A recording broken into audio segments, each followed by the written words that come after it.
నమస్కారం అమ్మలారా, అన్నలారా, అక్కలారా.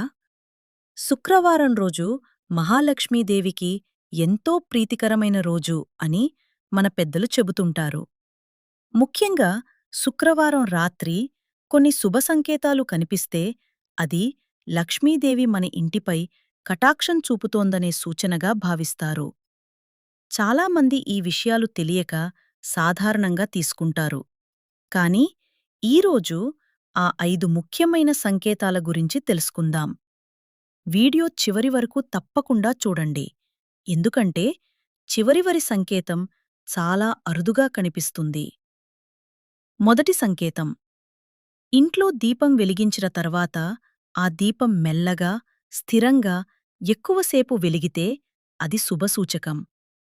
దీపం ప్రశాంతంగా వెలిగితే ఇంట్లో నెగటివ్ శక్తులు తొలగి ఐశ్వర్యం చేరుతుందని పెద్దలు చెబుతారు. రెండవ సంకేతం. శుక్రవారం రాత్రి ఇంట్లో అనుకోకుండా మంచి పరిమళం రావటం, ఎక్కడినుంచో పూలవాసన లేదా ధూపం వాసనలాగా అనిపిస్తే అది దేవేవి కటాక్షం అని భావిస్తారు. మూడవ సంకేతం. చిన్న పిల్లలు ఆ రాత్రి ఆనందంగా నవ్వుతూ ఉండటం. పిల్లల నవ్వు ఇంట్లో దేవతల శుభశక్తిని ఆకర్షిస్తుందని నమ్మకముంది. పిల్లల ఆనందం ఉన్న ఇంట్లో లక్ష్మీదేవి నిలుస్తుందని పెద్దలు చెబుతారు. నాలుగవ సంకేత. చాలా రోజులుగా ఆగిపోయిన పని ఒక్కసారిగా కుదరడం. డబ్బు రావటం, అప్పు తిరిగి రావటం, మంచి వార్త వినడం ఇవన్నీ లక్ష్మీదేవి ప్రవేశ సంకేతాలుగా భావిస్తారు. ఐదవ సంకేతం. ఉదయం లేవగానే మనసుకు ఎంతో ప్రశాంతంగా, ఆనందంగా అనిపించటం. ఎలాంటి కారణం లేకపోయినా మంచి రోజు మొదలైన భావన కలిగితే అది దేవి ఆశీర్వాదం.